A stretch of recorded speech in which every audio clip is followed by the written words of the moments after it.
Call the meeting to order. Will the clerk please take the roll? Councilmember Walsh, Councilmember Hughes. Here. Councilmember West. Here. Councilmember Edberg. Councilmember Engstrand. Thank you. We'll note that Councilmembers Engstrand and Walsh have excused absences. Will you please join me in the Pledge of Allegiance? I pledge allegiance to the flag of the United States of America and to the republic for which it stands, one nation under God, indivisible, with liberty and justice for all. Item 2A, minutes of the regular city council meeting on July 9th, 2024. I would entertain a motion to approve those minutes. So moved. Second. I have a motion and a second. All those in favor say aye. Aye. Any opposed? Motion carries. Minutes are approved. Item 2B, minutes of the city council work session on July 9, 2024. I entertain a motion to approve those minutes. So moved. I have a motion and a second. All those in favor say aye. Aye. Any opposed? Motion carries. Minutes are approved. Item 3, adoption of the agenda. We have two corrections, removals. Items 4A and 4C will be removed from the consent agenda as both require a supermajority. And while we do have a quorum tonight, we do not have a supermajority, and therefore we will take those up at the next city council meeting. And if there are no other additions, corrections, or changes to the agenda, I would entertain a motion to adopt the agenda. I'll move approval. Second. Motion a second. All those in favor say aye. Aye. Any opposed? We have an agenda. Item 4, consent agenda. The item B that's remaining, I would entertain a motion to approve the consent agenda. Second. I have a motion, a second. All those in favor say aye. Aye. Any opposed? The consent agenda is approved. All right, item 5, visitors and presentations. We have the Vadnais Lake Area Water Management Organization, and Councilmember West is going to tee this one up. So, Ms. West, whenever you're ready. Thank you, Mayor. Yeah, I am the new White Bear Lake representative of the Velamo Board. I still have a lot to learn, much of which you will see here, but of course, much more. But I really appreciate what I've heard and seen so far. The Velamo Board is excited about this partnership. The city is excited about the partnership with Velamo. And I'd like to introduce Phil Belfiore, the Velamo administrator, to tell us more about it. Thank you, Director West, Mayor, Council, and staff.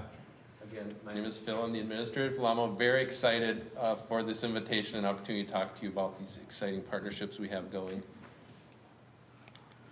So in addition to the first two staff and city reps that you've already been introduced to, we also want to make sure we point out Terry Hutsrud, who's your appointee on our tech commission. That's like our advisory, the board's advisory commission. And he's also on that Birch Lake Improvement District, which is an important lake in our watershed, and I've been there a long time. Does great work. And then Connie Talion and all your great staff. Thank you so much for all the work you do. We couldn't do any of these projects that you're going to hear without your outstanding staff. So kudos to you for your leadership, bringing those staff together as a team. So I'm going to talk a little about a background of what Velamo is and does, highlights of a couple really neat recent and ongoing partnerships, a couple possible future partnerships, and then important questions and listening to each other. What is a watershed? I always start this one. It's the land area that conveys rainfall or snow to a common basin. In our case, the common basin at the end, if you will, at the bottom of the hill is East Vadnais Lake. So all the western half of your city, plus or minus, I'll have a map here, is Velamo. And you have actually 3 other water organizations that are legally established in your city. Velamo is the only joint powers water management organization. We're a joint powers entity that was created by you and the 5 other entities, and we are governed by a joint powers agreement that you approve every 10 years, and that requires that either an elected official, a city council member or mayor sits. So all 6 of our board members are elected either city council or mayors. The other 3 organizations you have in your watershed, which is kind of the eastern and southern parts of your city, as you can see in the different colors, are watershed districts. They're very different legally, if you will. Their boards are appointed by the county board, and they have separate taxation, they have independent taxation, independent regulation, and they're not governed by a joint powers board at all, so they don't have any kind of JPA or connection, if you will, legally with the city. Of course, they work closely in partnership with you, but they don't have that legal connection. So what is VLAMO? We were established 40 years ago. As I mentioned, we're a local government agency made up of 6 cities, you being one of those, all 24 square miles in all. An interesting fact about VLAMO, and it's the only watershed in the state to my knowledge, is that all of the water that drops on VLAMO, including all the eastern half of your city roughly, ends up in East Vadnais Lake and then goes to the water treatment plant in Maplewood for the St. Paul Regional Water Service. So we don't have a natural outlet. The only way water gets out of our watershed is going in a pump and then going down to Maplewood and then going in people's drinking water. So that's a really important charge for VLAMO, and is very unique, is that 100% of the water that runs through our watershed ends up being used for drinking water for 450,000 people in the St. Paul system. So what do? We work on water storage, flood management, water quality projects. You're going to hear about several of them tonight. Water planning, education, and then one regulation, the Wetland Conservation Act. You can see our mission. So now I'm going to highlight some ongoing or recent partnerships. A really exciting one is the Rotary Preserve Partnership. That's been going on for about the last 3 years. Of course, that's in Rotary Nature Park. The first 3 phases that we've been partnering with the city on, as well as the Rotary Club and the Birch Lake Elementary School, were related to the upland or wetland buffer areas around the paved trail. And now the 4th phase, which we anticipate to be in the 2025 programming and is in both the VLAMO budget and the city draft budget for 25, is to start looking at the wetlands. So we've worked on the uplands, the buffer, the stuff that's draining to the wetlands, and now what our plan is to apply for grants and use partnership funding to restore wetlands in that great park. So that's a really exciting thing we're working on with the city, as well as Rotary Club and the Birch Lake Elementary School. And here's some pictures of the principal, one of our staff, and Drippy, who's really important, our mascot, talking to in a curriculum to elementary school students about the natural wetlands and the park and some different environmental messages, which is a really critical part of this partnership. Another exciting partnership that's ongoing is your 24 Street project. Has 5 candidates on private property that have been interested in pursuing development of rain gardens. What a rain garden is when water falls into it, it infiltrates or goes into the ground rather than run off into our lakes and streams. 5 citizens that live on your street project this year have voluntarily talked to Connie, who then facilitated a conversation with us, who have a cost share program to help that private landowner pay for a large chunk of the construction of that rain garden. They would then privately construct it using some of our money and a little bit of theirs, and then they'd also maintain it privately as well. So 5 candidates on that, and that's really exciting and should do a lot of great water quality work as a result of your leadership and facilitation with your staff.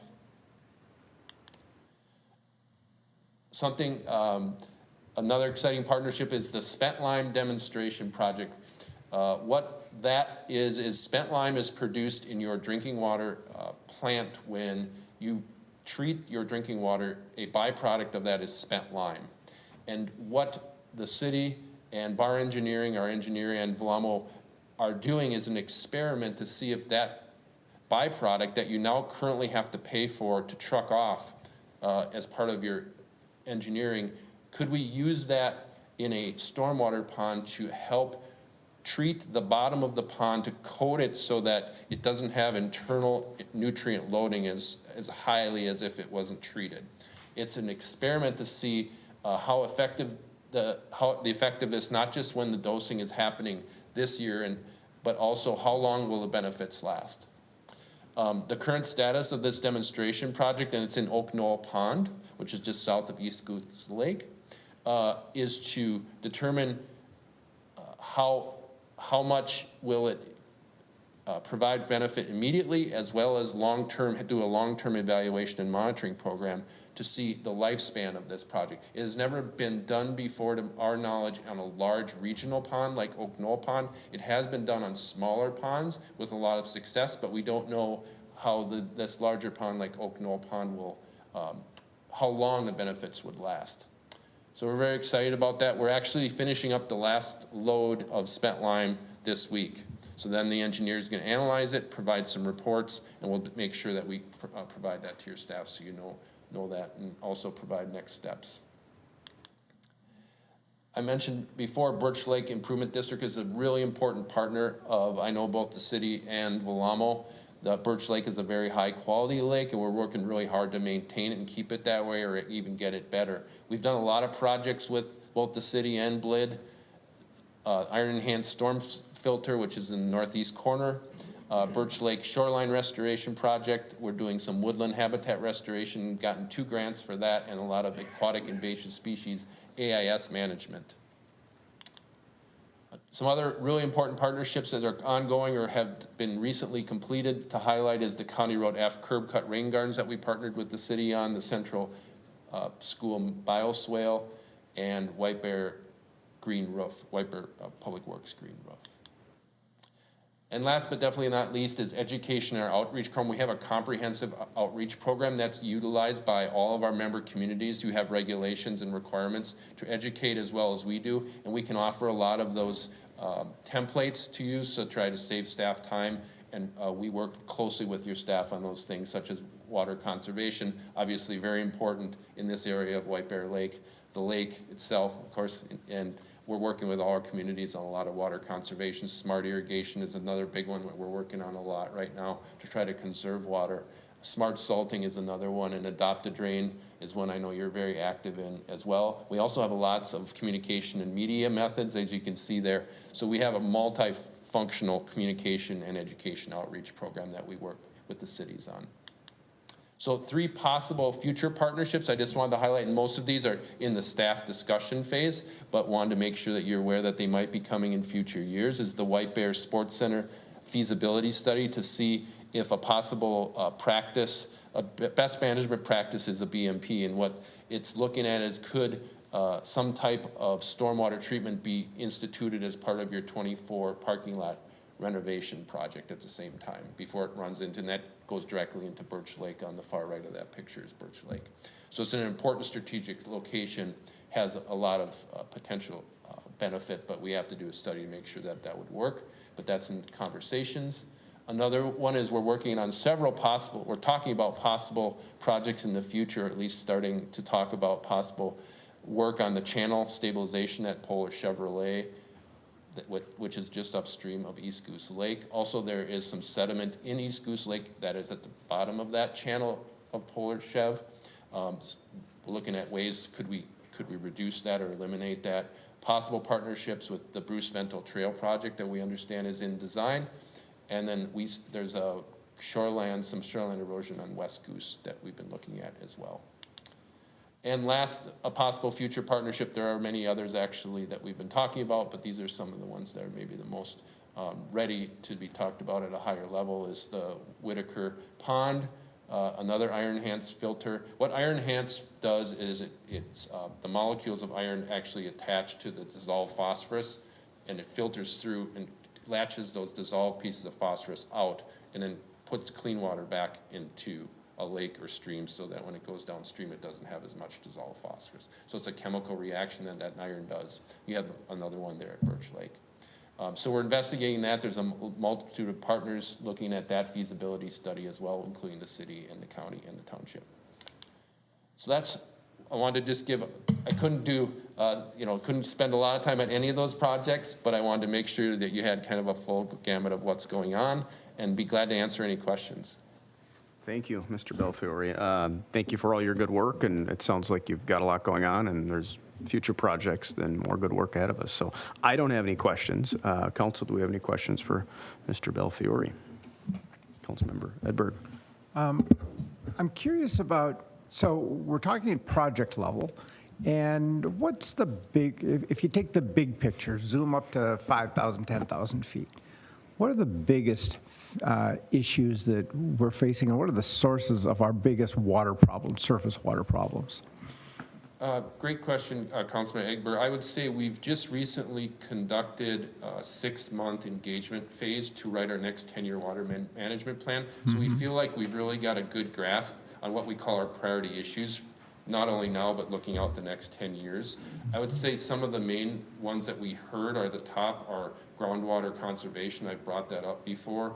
Many cities and residents are wanting to understand things that they can do to conserve water, knowing not only is it the right thing to do for future generations, but we have resources here that are unusual, and that resources are in and around our watershed that need groundwater to survive, unlike most lakes and streams that solely use surface water. So there's a lot of demand for better understanding. I think we've done a really good job on the surface water, like how to treat water off a parking lot. We're pretty good at that. We've got a lot of we have regulations, we have education. Folks understand that when they see a silt fence or they see a rain garden, what it's trying to do. I think there's this mystery still that surrounds water, things underneath the ground, you know, the water that's underneath the ground, that's equally as important as the stuff on top, but we don't see it, right? And so to me, that if I had to pick one, that would be the one in the next 10 years that we really want to understand. I think another one that we heard about a lot is just kind of climate resiliency, making sure that if we do have larger storms, that we're ready infrastructurally so that we don't get caught financially, having to upsize things and then not having the money around to do that. And so there's been a lot of conversation with cities and residents at Velamo about how do we develop plans so not only do we know if we have to make pipes bigger, but then how are we going to finance that going forward? So those are some of the big ones. There was 29, I think, priority issues that came out of that engagement phase, and I can't talk about all of them, but those are some of the few that kind of seemed to raise to the top. So I'll just ask one last one. So the Oak Knoll Pond liming project, does that have implications for East Goose Lake, and what kind of, so the Goose Lakes, we have connections to our impaired waters. Are we making progress? How do we know that we're making progress? Where are we at on those, and does that connect into the Oak Knoll Pond project? Councilman Egbert, the short answer is 2 parts. One is it's a wait and see to see if the spent lime byproduct that you produce and provide for free is going to be a cost-effective practice long-term for a large regional pond such as Oak Knoll. That's yet to see. We have had initial good numbers coming off, but that's right after it's treated. What the key is like how cost-effective it would be 1, 2, 3, 5 years compared to what we'd want to see it. So we will see. That's why we're doing it, to see if we can upscale it to the next level or if we're at maybe the limits. It's hard to tell. This project does clean the water up for this. This pond goes directly into East Goose Lake, so it is cleaning the water up. So it is part of that overall comprehensive approach that we have to continually work on as a partnership towards impaired waters. East Goose is one of maybe a dozen impaired waters in Velamo, and we work on all of them in different ways, but all of them we're required to make progress on. And so this is one key point, as well as the other 4 that I mentioned in the other slide that we're starting to study or talk about. Will all make a difference if we can build those towards the impaired waters of East or West Goose, which are connected lakes. Okay, thank you. Council, any other final questions? All right. Well, thank you again, sir, for your Thank you so much presentation for and all your hard leadership work. and partnership. Thank you. And thank you, Councilmember West, for your being our representative on Velamo. Thank you for that. All right, item 5B, Quarterly Finance Department Report. Ms. Kinsvater, whenever you're ready. Yes, good evening, Mr. Mayor, members of the council. I'm here to give the second quarter report on our finances and the operations in the License Bureau. So just to start off, our revenues and expenditures continue to track with the 2024 budget, as I would expect them to at this time of the year. Within the general fund, license and permits account, there are three categories that have revenues that are higher than the amounts that we included in the 2024 budget. So a couple of these types of permits, it's just hard to estimate. We look at previous years as we build the budget and see where it is, and the numbers are a little conservative when we build the budget because, so one of them is the heating and air conditioning permit fees. So we base our numbers on what we've seen in previous years. So we budgeted this year $55,000 that we thought we would get permit fees, and actual, year-to-date, we have $104,000 that came in. And our electrical permits, we budgeted at $70,000 for the entire year, and our actual year-to-date is $78,500 right now. So it's exciting to see that those are higher. We do our plan review fees when our building department reviews the building plans that have been submitted for permits. Those are also higher. So these three items, and then any other accounts as we go through and build the general fund budget, if our budgeted revenue is lower than what the actual is, we'll definitely increase those in the revised budget, and then take that into consideration as we build the 2025 budget. As mentioned in the end of the first quarter, the general fund miscellaneous revenues are also doing well this year. The primary receipts that are included in that account would be park rentals and mooring, skid, kayak, canoe rentals at the various parks. Those revenues I anticipate to level off now. A lot of the people who have made park reservations have already planned them out through the end of the year. So there will be a few more coming in, but we've kind of hit that peak of the season as we're midsummer. The License Bureau is realizing higher revenues due to the transaction fees that were set by the state legislature in the 2023 session. Those fees are now all in place. I mean, they've been in place for the 6 months. And so with the fees going up and the increase in the customer traffic that have been visiting our offices, it's exciting to say that our revenues are doing well. Which that then kind of leads me into the License Bureau part of the report. So it's as expected, we've talked about this, that the Maplewood DMV office closed in May of 2023. So every quarter after May of 2023, when we compared our year-to-date transaction counts, our current counts were always higher than what they had been because of the influx of customers. So as expected, once we recognized we got to the year anniversary of that, we see our transaction counts level off now. And so they're staying consistent where they are at the higher level, but we won't see that dramatic increase anymore. I anticipate that will be more consistent with where we are. So when we look at the transaction counts, for 2024, the total transactions are 43,890. In comparison to 2023, for the same time period, it's 43,806. So a little bit more, but still going well. Of the 2024 totals, some are up a little when we compare them to last year, some are down a little. The electronic vehicle title and registration transactions that we've talked about before, that they are still significantly higher. We've done 1,100 more this year than we did last year. Just as a reminder, that's the transaction where the city and the dealership work together to get the plates and the titles for the customers. The state is not involved in the transaction. We work to get that out. When the city does handle this type of transaction, we receive the same fees as if we were going through the state. So we still have our filing fees and the vehicle surcharge fees. So that is exciting. Exciting to see that the car dealers are having transactions, and I think that speaks well for the economy to see that uptick again. The big change that happened for our License Bureau in the last quarter is the Department of Vehicle Services rolled out an update to their MinDrive system, which is a software, and the system is working well. There have been a few glitches, but it hasn't been anything major, and the state has been very responsive to get that fixed.